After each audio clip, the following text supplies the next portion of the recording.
হার্দিক মজুমদার যে বয়ান তৈরিতে যে পারঙ্গম সেটাও তারা পারে না। কেন আওয়ামী লীগের রাজনীতি করবেন এটা বলতে বললে হার্দিক মজুমদার যেভাবেই হোক চেষ্টা করে হোক সত্য মিথ্যা মিলায় 1 ঘন্টার একটা বক্তৃতা দিয়ে দিতে পারবে, কিন্তু এই বিএনপি সকল মাথায় হ্যাক করলেও বাজারি কথাবার্তার বাইরে 2 মিনিটও কথা বলতে পারবে না তারা। চ্যালেঞ্জ দিলাম, পারলে কইরেন। পারলে তো হাসিনার বিরুদ্ধে বয়ান আপনারাই তৈরি করতেন, আপনারা তো করতে পারেন নাই। বিএনপি জনগণের উপরেও ভরসা পায় না, তাই ওয়াকারের কোলে গিয়া ওঠে, ইন্ডিয়ার সাথে নেগোশিয়েট করে। যে বাংলাদেশ তাদের নেতা হিসেবে বরণ করে নিতে তৈরি ছিল, সেই জনতা মুখ ফেরায় নিচ্ছে তাদের থেকে। বিএনপির এই রাজনীতি আত্মঘাতী। বিএনপিতে যদি র্যাডিক্যাল পরিবর্তন না আসে চিন্তা এবং চর্চায়, তাহলে বিএনপির কোনো ভবিষ্যৎ নাই। কথাটা বিএনপি আলাদের ভালো লাগবে না, কিন্তু অনেকে আবার বলে যে আবার ফ্যাসিবাদ আসবে, আসতে পারে, টিকবে না। অনেকে বলে ভারতীয় আধিপত্যবাদ আসবে, আসতে পারে, টিকবে না। অনেকে বলে বিএনপি আওয়ামী লীগের শাসনের মতোই শাসন চালাইতে পারে, টিকবে না। বাংলাদেশের মাটিতে বাতাসে এমন কিছু একটা আছে। আসসালামু আলাইকুম প্রিয় দর্শক শ্রোতা। বিএনপি ক্ষমতায় আসতে পারবে না। ডক্টর ইউনূসের উপর চাপ প্রয়োগ করে নির্বাচন করার মতো প্লেয়ার বাংলাদেশে কেউ নাই।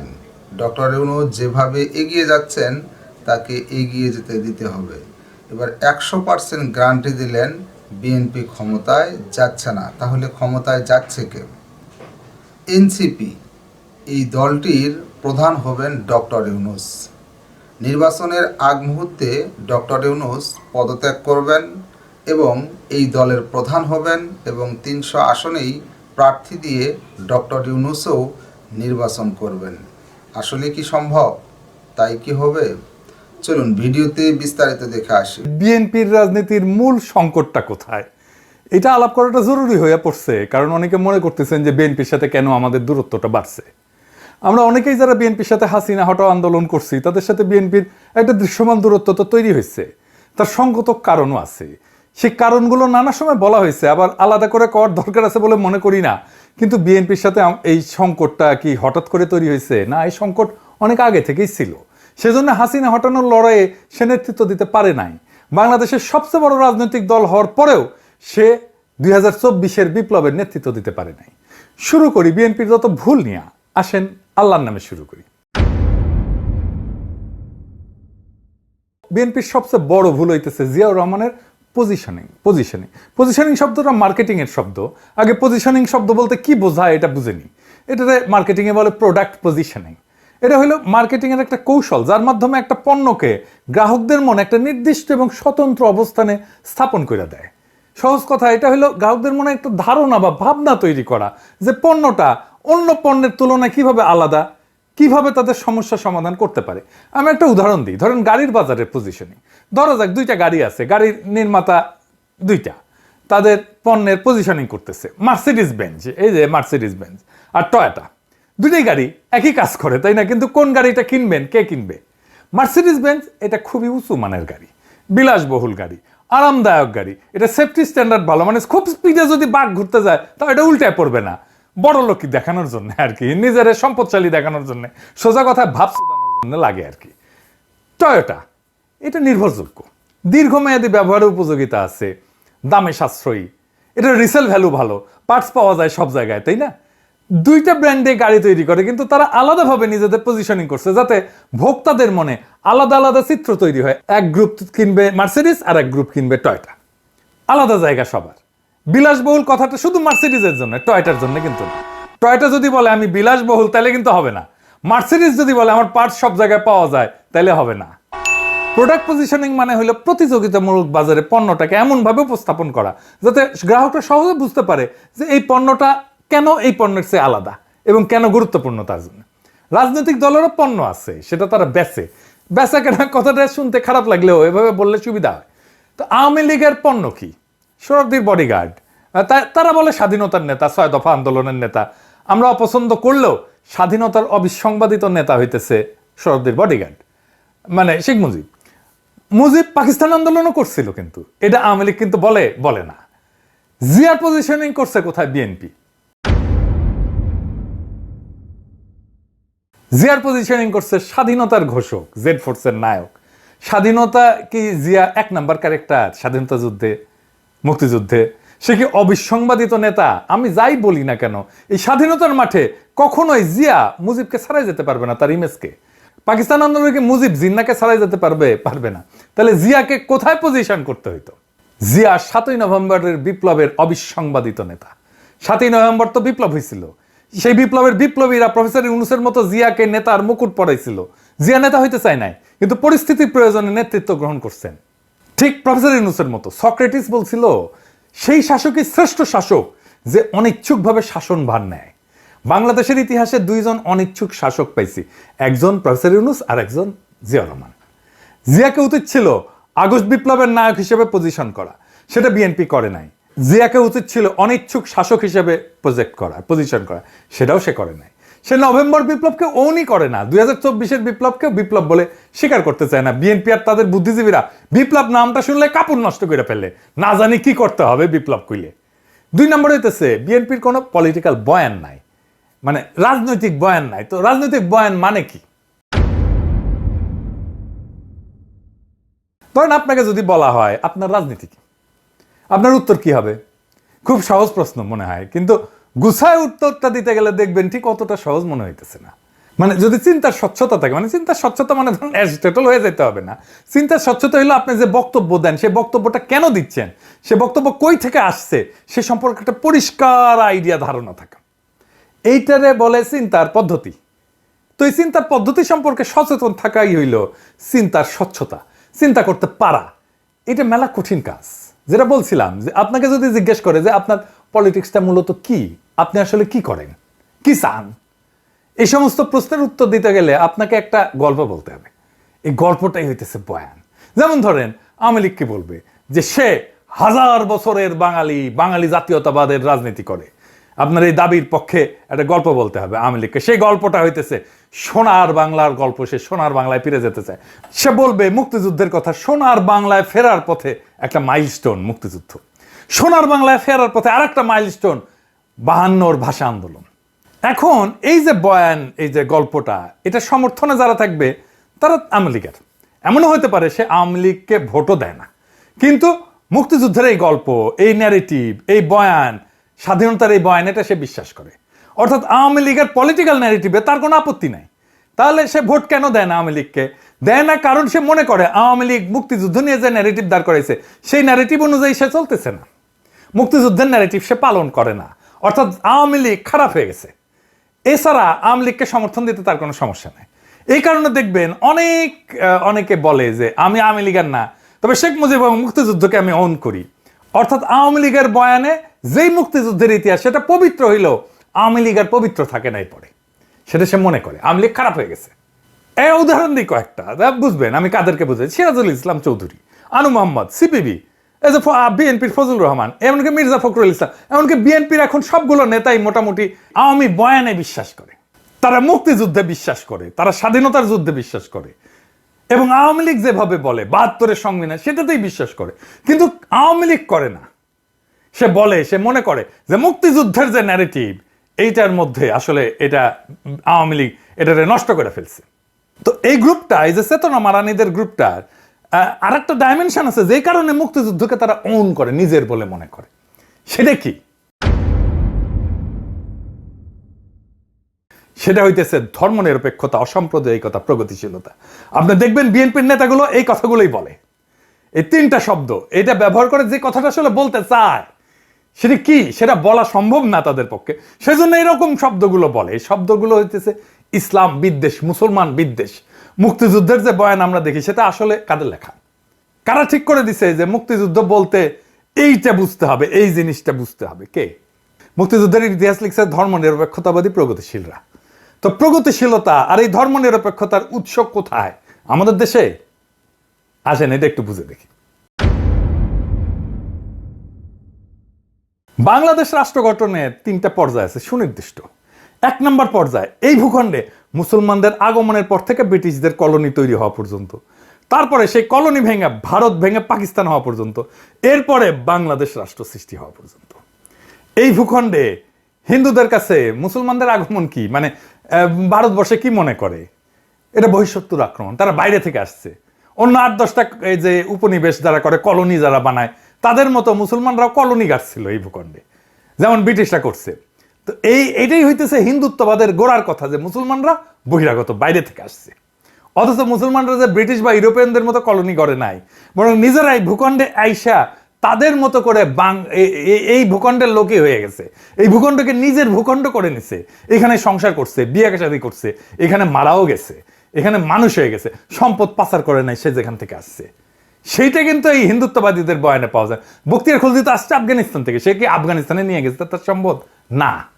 তাহলে কথা দাঁড়াইলো এই যে মোদির মতো হিন্দুত্ববাদীদের কাছে মুসলমানরা হলে এই উপমহাদেশে কলোনি করতে আসছে। এই কলোনাইজারদের কাছ থেকে বাঁচার একমাত্র উপায় হলো হিন্দুদের রাষ্ট্র গঠন করা।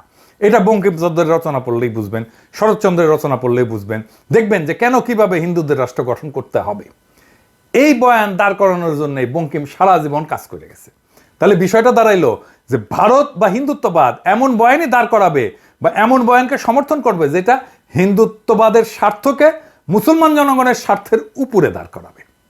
আচ্ছা, এবার আসেন দেখি, আপনি যদি আমাদের এই দিককার এত পূর্ববঙ্গের বা বাংলাদেশের রাজনৈতিক ইতিহাস দেখেন, এখানে মূল দ্বন্দ্বটা আসলে কিসের ছিল? এই ভূখণ্ডের জনগোষ্ঠীর লড়াইটা কি নিয়েছিল?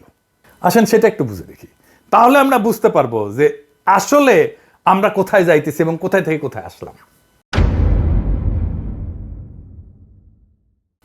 দ্বন্দ্বটা মূলত জমি নিয়ে। জমি নিয়ে কেন? কারণ জমি কৃষিভিত্তিক সমাজের জীবিকা। মূলত পৃথিবীর অধিকাংশ দ্বন্দ্বই তার সম্পদ নিয়ে। আমাদের কৃষিভিত্তিক সমাজের সম্পদ তো জমি, তাই দ্বন্দ্বটা জমি নিয়ে হওয়ার কথা। মোগল আমল আর ব্রিটিশ আমলে যে ভূমি ব্যবস্থাপনা ছিল, এই দুইটার মধ্যে মৌলিক তফাৎ ছিল, মানে মোগল আমলের থেকে ব্রিটিশ আমলে। মোগলদের, বিশেষ করে আকবরের আমলে জমির মালিকানা ছিল সম্রাটের। খাজনার বিনিময়ে কৃষক জমির সকল অধিকার ভোগ করত। জমিদারের কাজ ছিল মূলত প্রশাসনিক, খাজনাটার মালিক ছিল না সে। খাজনাও ফসলের উৎপাদনের উপরে নির্ভর করত। কোনো বছর ফসল যদি ভালো হইতো খাজনা বাড়তো, উৎপাদন কম হইলে খাজনা কমে যেত। বাংলা অঞ্চলে ব্রিটিশরা চিরস্থায়ী বন্দোবস্ত চালু করার পরে এই ব্যবস্থার আমূল পরিবর্তন আসে। শুরু হয় আমাদের দুঃখ। কেমন সেটা?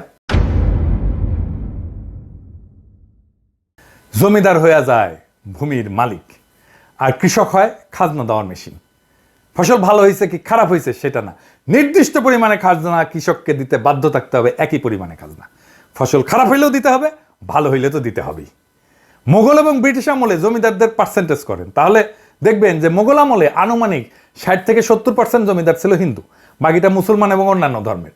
ব্রিটিশ আমলে এই সংখ্যাটা বাইরে হিন্দু জমিদারদের ক্ষেত্রে দাঁড়ায় 70 থেকে 80% হিন্দু জমিদার, মুসলমান এবং অন্যান্য ধর্মের জমিদারদের সংখ্যা দাঁড়ায় 20 থেকে 30%। অর্থাৎ মুসলমানরা মূলত বহিঃশত্রু, এই ধারণা থেকেই হিন্দু এলিটরা সবসময় ক্ষমতার কেন্দ্রে তাদের অবস্থানটা নিশ্চিত করছিল।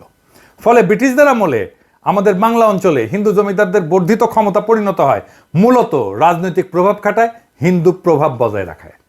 আর এই চিরস্থায়ী বন্দোবস্তের জমিদারি প্রথায় হইয়া দাঁড়ায় বাংলায় ফিরে পাওয়া সেই ক্ষমতা যা হিন্দু রাষ্ট্রে সে পাইতে চাইছিল, বা মুসলমানদের আগমনদের আগে যেই ক্ষমতাটা হিন্দুদের ছিল। মুসলমানদের আগমনের পরেই প্রথম ব্রিটিশ আসার পরে হিন্দুরা তাদের হিন্দু রাষ্ট্র, মানে মুসলমানদের হটায় রাষ্ট্র ক্ষমতা তাদের অধীনে নেওয়ার সুযোগটা এমনভাবে পাইল যেটা মুঘলদের আমলে ছিল না। তো হিন্দু রাষ্ট্র বানানোর পথে জমিদার শ্রেণীর যে রাজনৈতিক প্রভাব, সে প্রভাবের বিরোধিতা করবে কারা? মুসলমানরা, কারণ তারাই প্রজা।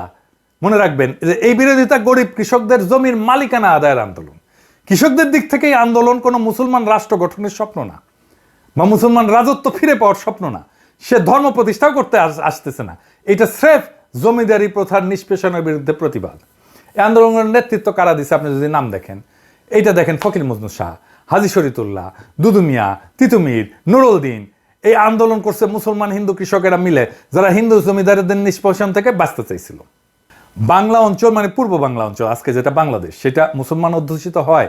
এখানে মুসলমানদের পরিচালিত বিদ্রোহগুলাই এই জনপদের জনগণের রাজনৈতিক চিন্তার গঠনে সবচেয়ে শক্তিশালী প্রভাব রাখছে।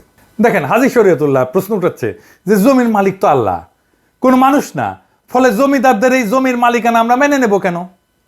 একটা গান আছে এই ধারণার উপরে ভিত্তি করে, শুনছেন কিনা জানি না। এটা হইতেছে এরকম: মাঠে মাঠে সোনালি ধান, পরাণ পাগল করে, কয়দিন পরে সেই ধান যাইব জমিদারের ঘরে রে। আমার হিস্সা নাই সেই দানে। আমি যদি আল্লাহর বান্দা, জমিনও আল্লাহর, আদম হাওয়ার সন্তান মোরা, সমান অংশীদার রে, আমার হিস্সা যায় কোনখানে? এই যে প্রশ্নের ধরনটা ধর্মীয়, কিন্তু অর্থ কি? অর্থ হইল আমরা এই বেইনসাফি মানি না। অর্থাৎ ইসলাম হয়ে উঠতেছে অন্যায়ের বিরুদ্ধে প্রতিবাদের হাতিয়ার, প্রতিবাদের ভাষা। তো খেয়াল করেন, জমির মালিকানার প্রশ্ন পরিণত হচ্ছে একটা রাজনৈতিক প্রশ্নে। অর্থাৎ ইসলাম শুধু ধর্মেই সীমাবদ্ধ থাকতেছে না, এটা পরিণত হচ্ছে মজলুমের অধিকার আদায়ের অস্ত্রে। এই কারণেই বাংলাদেশে ইসলামকে শুধু ধর্মে রিডিউস করে নিয়ে আসাটা প্রগতিশীলদের একটা কৌশল।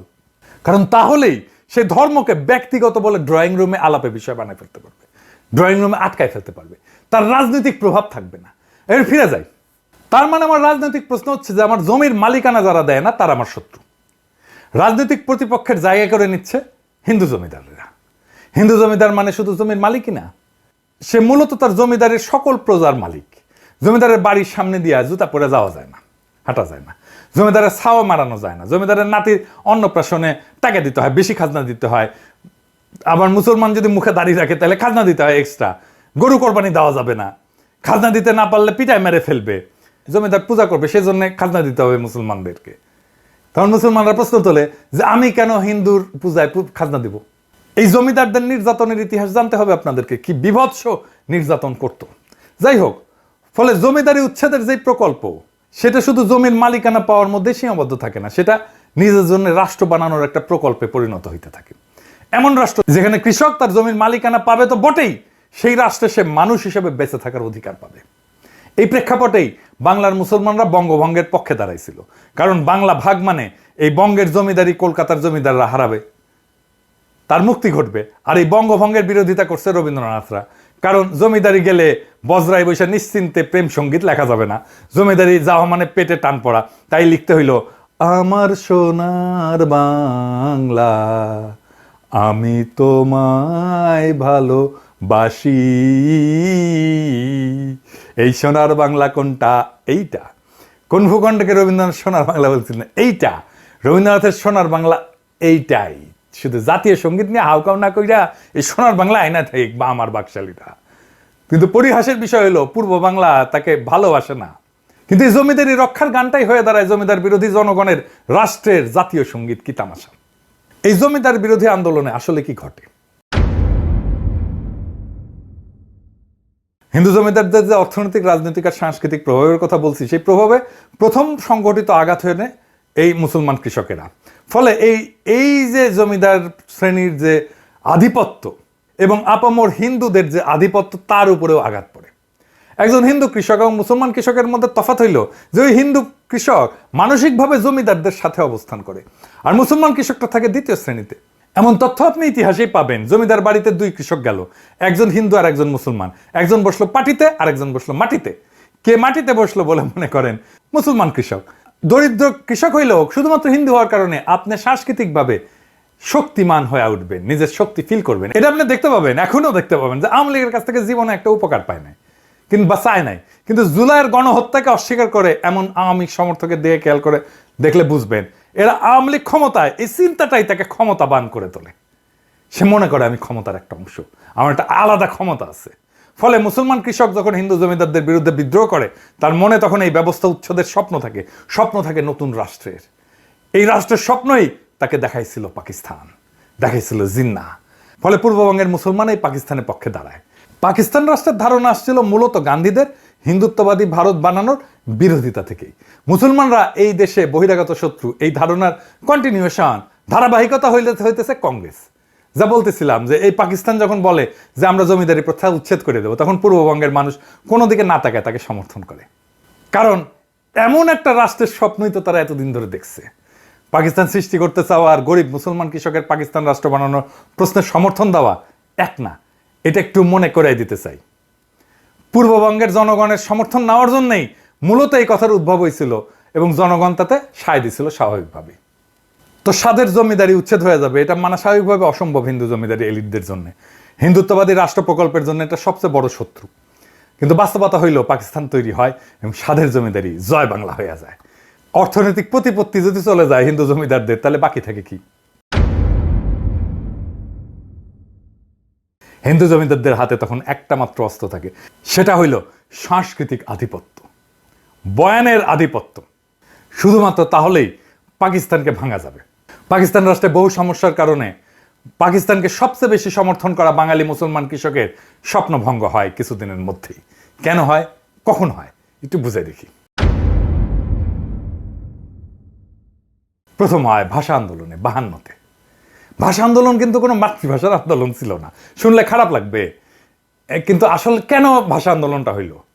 এইটা ছিল গরিব কৃষকের ছেলের চাকরি পাওয়ার আন্দোলন। জমিদারি প্রথার শিকল থেকে রক্ত দিয়ে বেড়ে আসে কৃষক যখন শোনে রাষ্ট্রের ভাষা হবে উর্দু, অর্থাৎ সে বাংলায় কথা বলার ছেলে আর সে চাকরি পাবে না, সে বিদ্রোহ করে বসে। 52-র ভাষা আন্দোলন এই দেশের মেহনতি মানুষকে চেনার একটা বিশাল সুযোগ। পাকিস্তান আন্দোলন করে পাকিস্তান বানানো বাঙালি মাত্র 5 বছরের মাথায় রাষ্ট্রের বিরুদ্ধে বিদ্রোহ করে বসে। ফলে এদেশের জনগণ যে নিজের স্বার্থ বুঝে এবং বুঝে নিতে চায়, অন্তত তাকে বেশি দিন মুখে চুষনি দিয়ে চুপ করে রাখা যায় না, সেটা এই ঘটনায় বোঝা যায়। আমি এই জন্যই বলতাম, বারে বারে বলতাম, হাসিনার শাসন টিকবে না, কোথাও কোনো প্রতিরোধ নাই। আমি তখনও বলছি টিকবে না, আপনারা অবিশ্বাস করছেন অনেকেই, বলেন আমি বাড়ায় বাড়ায় বলি, আমি সকাল সন্ধ্যা হাসিনাকে ফেলাই দিই। এটাই আমাদের শক্তি। অনেকে আবার বলে যে আবার ফ্যাসিবাদ আসবে, আসতে পারে, টিকবে না। অনেকে বলে ভারতীয় আধিপত্যবাদ আসবে, আসতে পারে, টিকবে না। অনেকে বলে বিএনপি আওয়ামী লীগের শাসনের মতোই শাসন চালাবে, চালাইতে পারে, টিকবে না। বাংলাদেশের মাটিতে বাতাসে এমন কিছু একটা আছে, এটা মাথা নোয়ানোর না। এটা আমি আপনি না থাকি, বাংলাদেশ আবার জায়গা উঠবে, বাংলাদেশ আবার প্রতিরোধ করবে।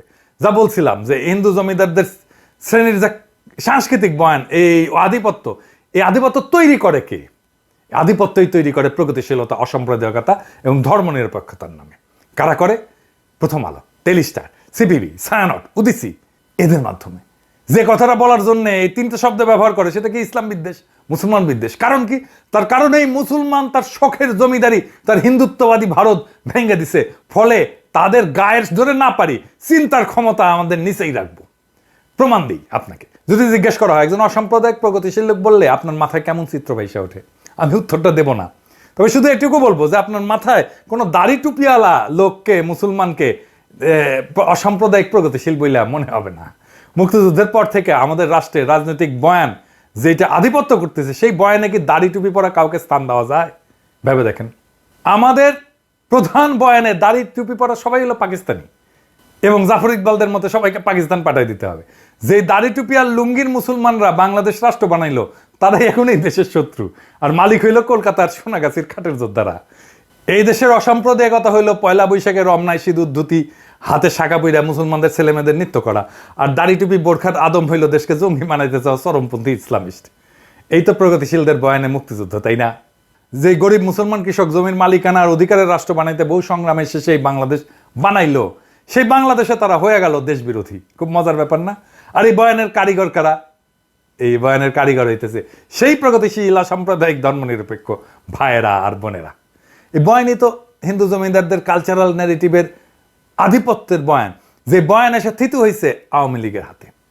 ফলে আওয়ামী লীগ হয়ে উঠছে ভারতের একমাত্র বর্ষার স্থল। বিএনপির রাজনৈতিক দেউলিয়াত্বের কথা উঠতে যে এত বড় ইতিহাস আনতে হইল, ক্ষমা করবেন, এবার বিএনপির আলাপে ঢুকবো। জেনারেল জিয়া হইলেন এই দেশের ইতিহাসের দ্বিতীয় প্রধান রাজনৈতিক ব্যক্তি, যিনি ভারতের সৃষ্ট বাংলাদেশে অনুষ্ঠিত এই বয়ানের বিরুদ্ধে দাঁড়ায় পড়ছিলেন দ্বিতীয় ব্যক্তি হিসেবে। প্রথম ব্যক্তি কে ছিলেন? মৌলানা ভাসানী। অর্থাৎ মুক্তিযুদ্ধ তথা বাংলাদেশের পলিটিক্যাল ডমিনেন্ট বয়ানকে ভেঙে নতুন বয়ান দাঁড় করাইছিলেন জিয়াউর রহমান। তিনি যে খুব শক্ত বয়ান দাঁড় করাতে পারছিলেন তা না, তবে আওয়ামী বয়ানের বাইরে তিনি আসতে পারছিলেন। ফলে ভারতের হেজিমনির বাইরেও যে এদেশে পলিটিক্স করা যায়, সেটার পথ তিনি দেখাইছেন। এমনকি মৌলানা ভাসানী ক্ষমতায় আসতে পারেননি, জিয়াউর রহমান ক্ষমতায় চলে আসছিলেন।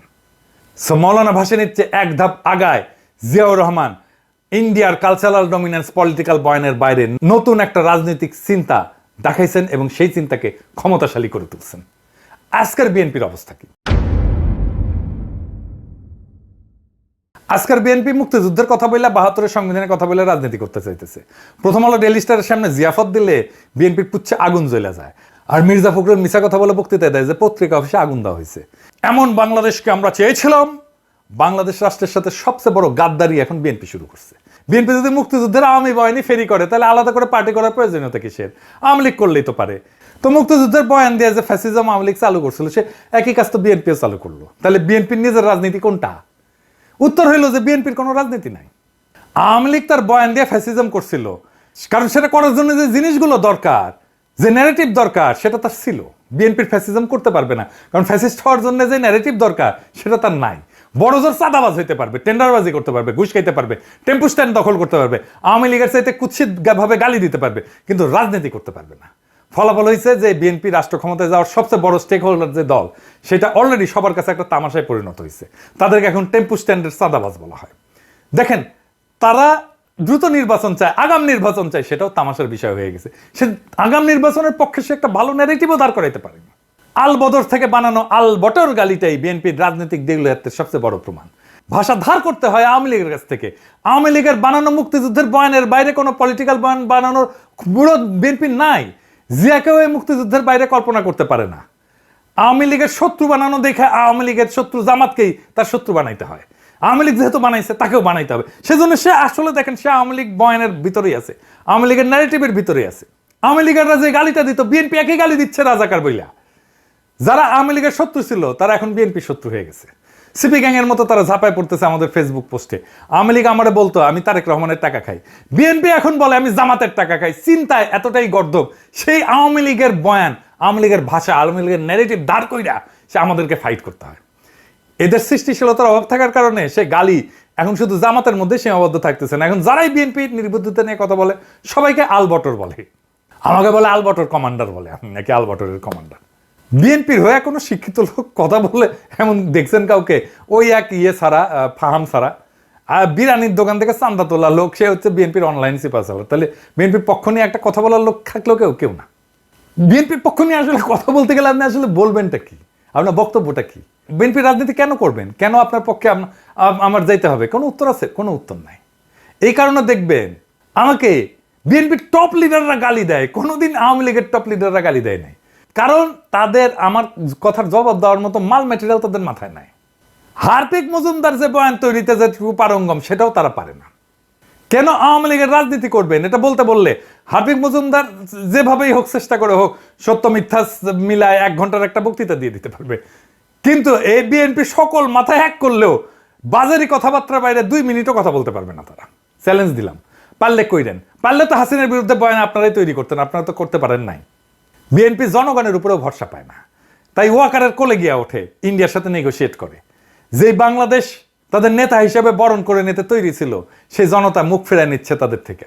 বিএনপির এই রাজনীতি আত্মঘাতী। বিএনপিতে যদি র্যাডিক্যাল পরিবর্তন না আসে চিন্তা এবং চর্চায়, তাহলে বিএনপির কোনো ভবিষ্যৎ নাই। কথাটা বিএনপি আলাদের ভালো লাগবে না, কিন্তু এটাই বাস্তব। দর্শক শ্রোতা, এই বিষয়ে আপনার মতামত থাকলে লিখতে পারেন কমেন্ট বক্সে আপনার মতামত। আজকে এই পর্যন্তই। আল্লাহ হাফেজ।